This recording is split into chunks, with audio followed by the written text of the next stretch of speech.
Alright, part 3 of Answer Me These Questions 3. This will probably be the easiest question for me to answer. In fact, I have like no anxiety about answering this question because I don't have to remember any negative or stressful experiences. Plus, I'm looking forward to this not taking very long because that means I get to go eat. And I like eating. I'm hungry. Especially because I'm sick. I need some food. Okay, so have you ever taken antipsychotic medication? The answer is no. No. I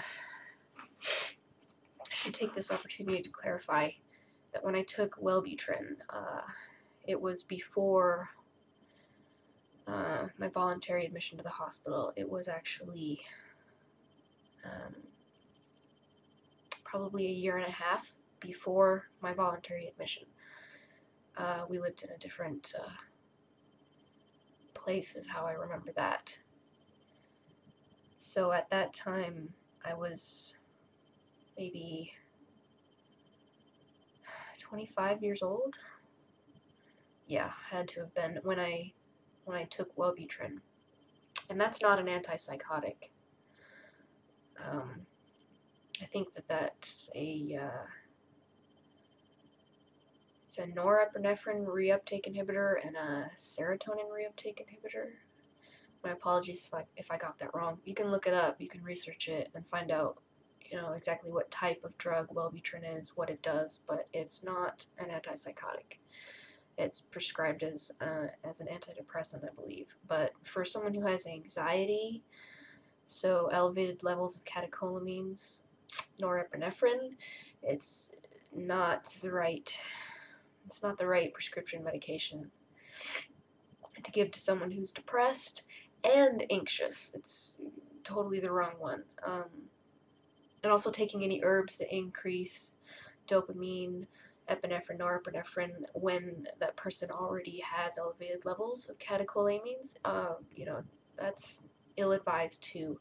So if you're trying any herbal medications and you're finding that your anxiety is not going away, it's getting worse, you should re-examine what herbs you're taking. That happened to a friend of mine. She was taking 2 or 3 things at the same time that all were designed to elevate those neurotransmitters, and she ended up just losing, some of her calm that she had achieved. She had night terrors, and those things came back, and anxiety and agoraphobia, and those things came back, paranoia, things like that. And so definitely, if you're going to consider or actively take a prescription medication for depression, you need to know exactly what your condition is, what type of depression it is, because treating unipolar depression is different than treating bipolar depression, also known as bipolar disorder. And treating anxiety in addition to depression is going to complicate which medication's going to work best for you or backfire on you and cause you more problems. So I'm not going to lecture anybody. I'm not going to repeat things I've said in the past about, why I don't take a psychiatric medication. It's a personal belief I've had ever since I was very young that it wasn't the right choice for me. I don't believe in it. I think that the human body was designed to heal and recover naturally without those drugs. I mean, it's part of the way I see the world, which is that everything that's in this world was designed to operate dynamically, interchangeably, to thrive off of the environment that we're in. That it biologically makes sense. I'm not talking about a creationist attitude. I'm talking about basics, foundational biology, physiology, cellular structure.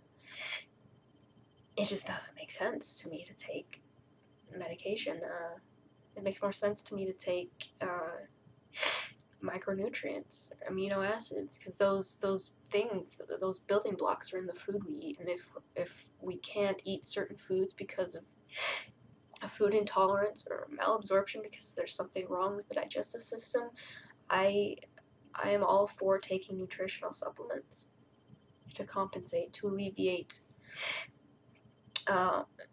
where changing the diet just isn't possible. So I've really tried not to repeat like my personal feelings on it, but I think I stuck to the more positive, constructive aspects of why I feel the way I do, and I didn't say anything about being anti-psychiatry or anything like that. So I don't like side effects. I really don't. Like I understood from a very young age that there's already so many things going wrong. It just like I couldn't handle anything else going wrong on top of that, and I didn't like the attitude of someone prescribing something to me to treat a symptom caused by a medication. It just seems so just nonsensical. So now I can get off of my soapbox. And have you ever taken antipsychotic medication? No. I'm going to be cute and clever and say the only antipsychotic medication I've taken is niacin, vitamin B3. Of the non-flush variety, no. I take the flush variety. The variety that you have to start small, start with a low dose and build up. Your body will slowly build up, and that's because when you take micronutrients, your body is adjusting. It's going from a deficiency state to a normal state, and that takes time because biochemically it offsets things. If you ever study biochemistry, obviously this all makes sense, but for everyone else, I apologize that it's a bit confusing. I haven't had to take as much niacin as I did a year ago, a year and a half ago, almost 2 years when I started taking it. I haven't had to take as much, and a big part of that is that I've realized I need active folate, that I need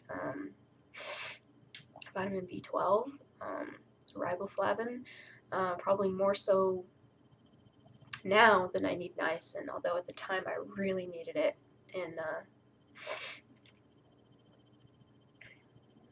And now my body's adjusted and I'm doing pretty good.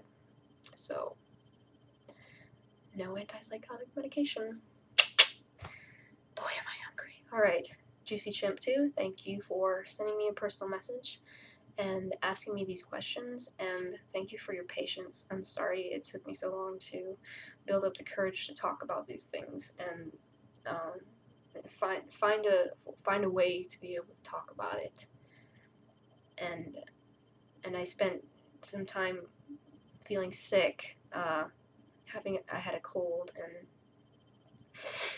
and I've had some fluctuations in my mood because I got too much calcium on several days, and my body's really sensitive to calcium, and so I waited for a day when I felt like today I could talk about these things. So I hope you feel it was worth the wait, and I hope everybody has a good week. I'm so happy to be done talking. Can you just tell, like, the body language? It feels so much better.